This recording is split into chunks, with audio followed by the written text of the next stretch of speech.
back door of Rosewood Diner slammed open and Maya Thompson bolted into the alley, rain hammering her braids, a to-go box clutched against her chest like it was gold.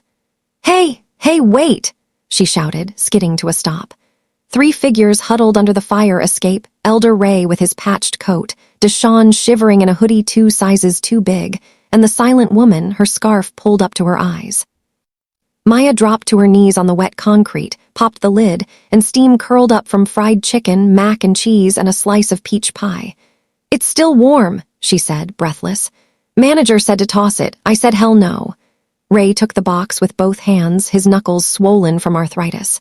"God bless you, child," he whispered, the same words every night for 8 months. Deshawn was already digging in with plastic silverware she'd snuck him.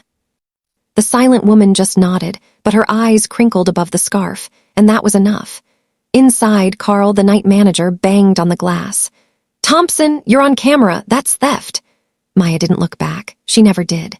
She'd been a waitress at Rosewood for 3 years, 28 years old, single mom to 6-year-old Zoe, drowning in nursing school debt she'd paused when Zoe was born.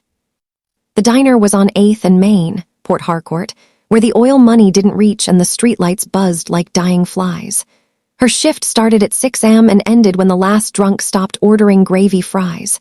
She remembered every regular's order before they sat down. Mr. Adele liked his coffee black, 2 sugars, no talk before 7:15. The twins from the salon split a waffle and fought over the last strawberry. She kept extra crayons in her apron for kids, and when Mrs. Johnson's husband died, Maya paid for the pie Mrs. Johnson couldn't eat but ordered anyway out of habit. Carl hated it. "You're not their therapist, you're a server," he'd snap, tapping his watch. "Table 6 wants the check," but Maya had rules of her own. Rule 1, nobody leaves hungry if she can help it. Rule 2, leftovers belong to people, not dumpsters. Every night at 10:45, she'd scan the kitchen. Anything the health code said had to be tossed at closing, chicken that sat under the lamp too long, mash that got a little crusty, pie with a cracked crust, she boxed it. Carl had written her up twice. "Company policy, Maya, it's inventory until it's waste. You give it away, that's shrinkage. Shrinkage comes out of my bonus." She nodded, apologized, and done it again the next night. Because Elder Ray had told her once in a voice like gravel, "Hunger don't clock out at 10. Ray was 72, Vietnam vet, slept behind the library when it rained. Deshawn was 17, aged out of foster care, trying to get his GED and fix cars. The silent woman showed up 3 months ago, never spoke, never asked, just appeared when Maya did, took the food, and vanished. Maya named her Grace in her head because that's what it felt like, Grace showing up in an alley. Zoe was the other reason. Zoe with her missing front tooth and questions that cut straight through. "Mommy, why the man sleep outside?" she'd asked at 6, pointing at Ray from the bus window. Maya didn't have an answer that didn't sound like a lie, so she said, "Sometimes grown-ups run out of choices, baby, so we make new ones for them." Zoe started drawing pictures of Ray, Deshawn, and Grace, giving them capes. "They're the Alley Avengers," she said. Maya taped them to the fridge. Rent was due in 4 days. Zoe's school sent a note. Field trip money needed, $35. Maya's bank account had 12. She'd already sold her nursing textbooks to a second-year student for $60, promising herself she'd buy them back. She hadn't. Nursing school was a dream she kept in a shoebox under the bed next to Zoe's baby shoes.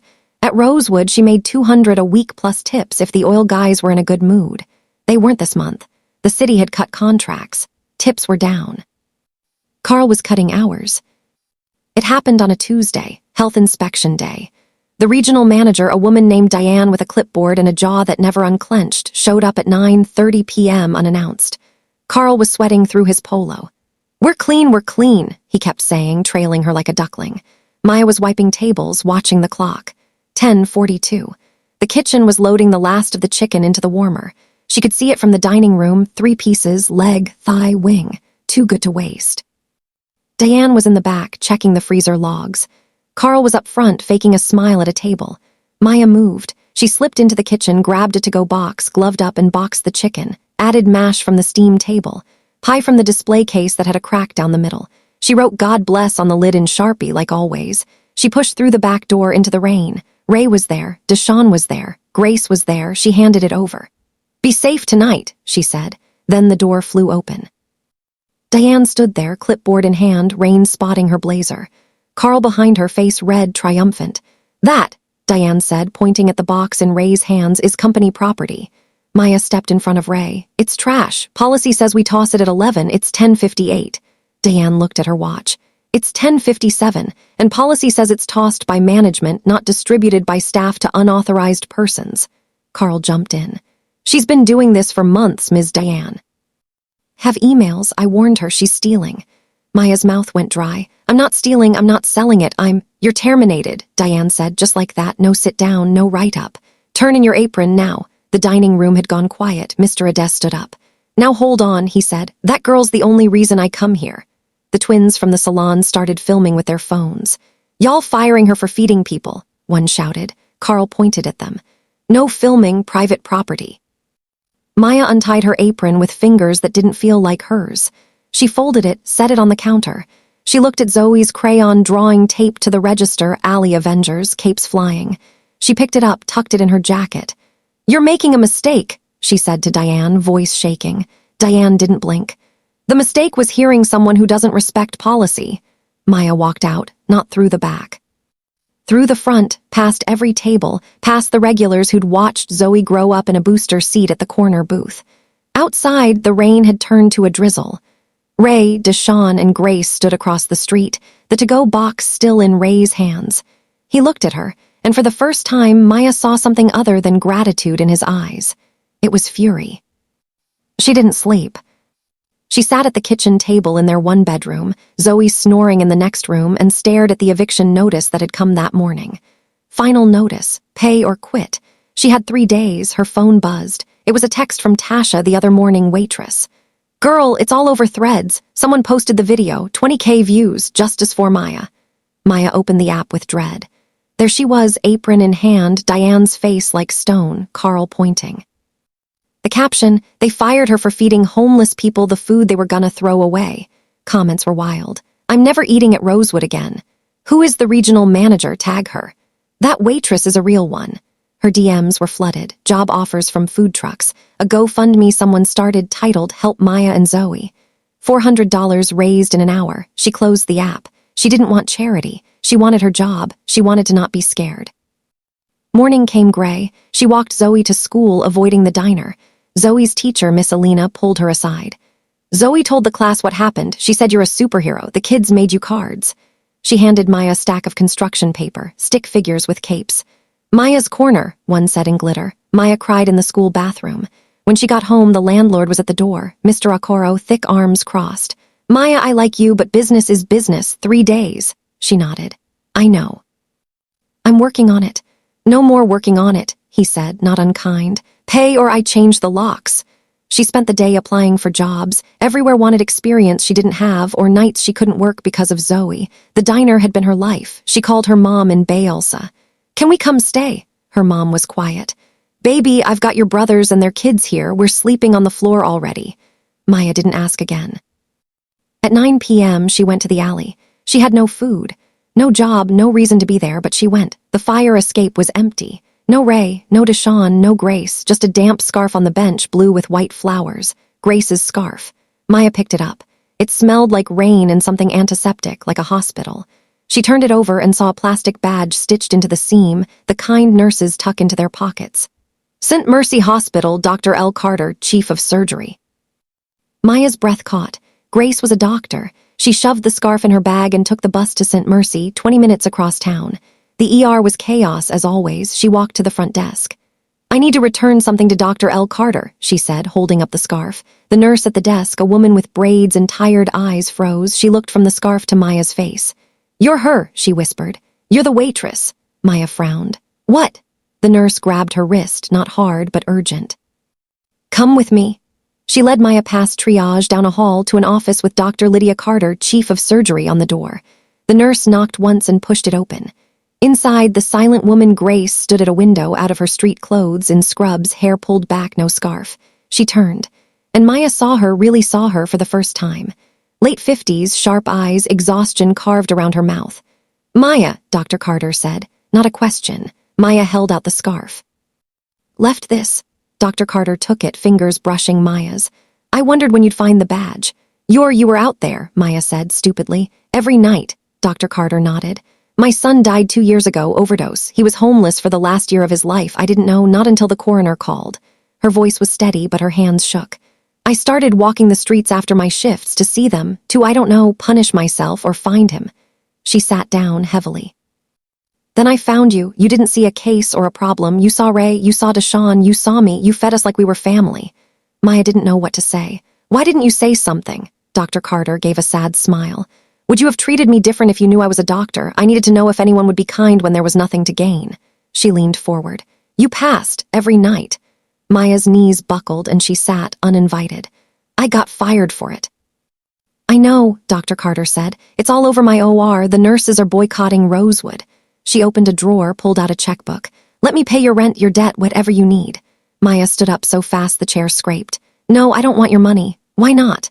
Because I didn't do it for a reward, Maya said, tears finally coming. I did it because it was right. If you pay me, it makes it cheap. Dr. Carter studied her, then put the checkbook away. All right, she said. Then let me offer something else. Finish nursing school, I'll sponsor you. No strings, we need nurses who see people, not charts. Maya covered her mouth. Nursing, the shoebox dream. I can't. You can, Dr. Carter said, but that's not why I called you here. She picked up her phone. There's someone you need to meet. The door opened and Elder Ray walked in, but it wasn't Elder Ray. It was a man in a charcoal suit, clean-shaven, hair cut, watch on his wrist that probably cost more than Maya's rent for a year. He still had the same eyes, though, the same gravel voice. Hey, child, he said. Maya stepped back. Ray, he smiled. Raymond Whitlock, I own Rosewood Diner and 200 more like it. The room tilted. You what? Whitlock Hospitality Group, Dr. Carter said. He's the founder, CEO. Raymond rubbed his jaw. My wife Evelyn died of cancer last year. Last thing she said to me was, find the helpers, Ray. The world's full of takers. Find the helpers and build around them. So I went undercover. Night shift at my worst performing stores. I wanted to see who was stealing, who was lazy, who was kind. He looked at Maya. You were the only one who never took, you only gave. Maya sank back into the chair. You were testing me. I was testing all of you, he said. Carl failed, you didn't. He pulled out his phone, tapped it. Carl's fired, effective 10 minutes ago. Deanne, on administrative leave pending review of company waste policy. Maya's head was spinning. I don't understand. I'm giving you a choice, Raymond said. He set a key on the desk. That's to the Rosewood on 8th, manager's key. Salary benefits, you run it. Or, Dr. Carter slid a brochure across the desk. Or you take the nursing scholarship and you help me run something new. Whitlock Community Kitchen. We're putting one in 50 stores to start. No food waste. We train staff to prep excess into meals for shelters. You design the program, you'd be director. Maya looked at the key, then the brochure, then at Zoe's crayon drawing still in her jacket pocket. She pulled it out, smoothed it on the desk. Alley Avengers. My daughter drew this, she whispered. Raymond leaned over. She got you right, cape and all. Maya laughed. Wet and broken. I can't manage a diner, I don't know how. You already did, Raymond said. For 3 years you managed people, you managed hope, the paperwork I can teach. Dr. Carter added, and if you want a nurse, the scholarship's there when you're ready, no expiration. Maya thought of Zoe, of the eviction notice, of the shoebox. She thought of Grace, silent in the rain, and Ray saying, God bless you, child. She thought of Carl, who'd see her as the boss now. I want the kitchen, she said. The community one. I want to make sure no one else gets fired for doing the right thing. Raymond grinned, and for a second he was just Ray again. Knew you'd say that. 6 months later, the first Maya's Corner opened inside Rosewood Diner on 8th. It was a section of the kitchen with its own line, its own staff, its own rules. Every night at 10 p.m., unsold food didn't hit the dumpster. It hit cutting boards where trained staff turned it into meal kits. A local shelter van picked up at 10:45. The wall had Zoe's drawings framed and a new one. Maya in a chef coat, cape flowing, handing a box to a line of people. Carl applied for a job. Dishwasher, Maya interviewed him herself. He wouldn't meet her eyes. Why should I hire you? She asked. He swallowed. Because I was wrong and I need to learn how to be right. She hired him, put him on the Maya's Corner line. First night he boxed a meal and handed it to a teen boy. The boy said, God bless you. Carl looked at Maya, panicked. She just nodded. Say it back, she mouthed. Carl cleared his throat. God bless you too, child. He said it awkward, but he said it. Deshawn ran the auto shop Raymond bought him. He came by every Tuesday for pie and to show Maya the engines he rebuilt. Told you I'd be a mechanic, he said, around a mouthful of crust.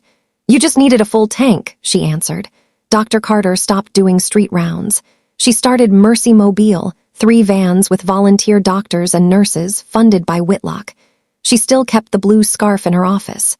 Reminds me to look, she told Maya. The video that got Maya fired hit 12 million views. News stations ran the follow-up. Fired waitress now feeds a city. Diane sent a handwritten apology. Maya didn't frame it. She recycled it. On opening day of Maya's Corner, Raymond gave a speech. Policy is just paper, he said to the crowd and the cameras. People are the company, and this woman right here reminded us of that. He pulled Maya to the front. She hated speeches.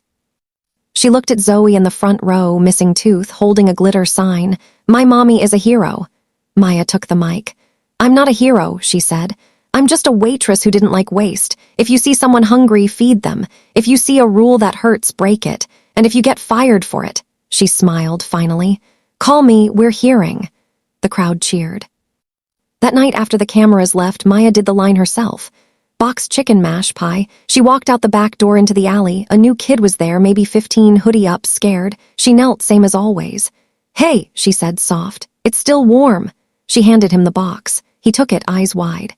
God bless you, child, he whispered, the words Ray had given her, the words she'd been passing out ever since. Maya touched his shoulder. God bless you, too. She stood, looked up at the fire escape, and for a second she swore she saw Grace and Ray and Deshawn all watching, all smiling. But it was just the stars, and that was enough. If this story moved you, do me a favor, hit that subscribe button, because we tell stories about real helpers every week. Drop a comment and tell me, what would you have done in Maya's shoes?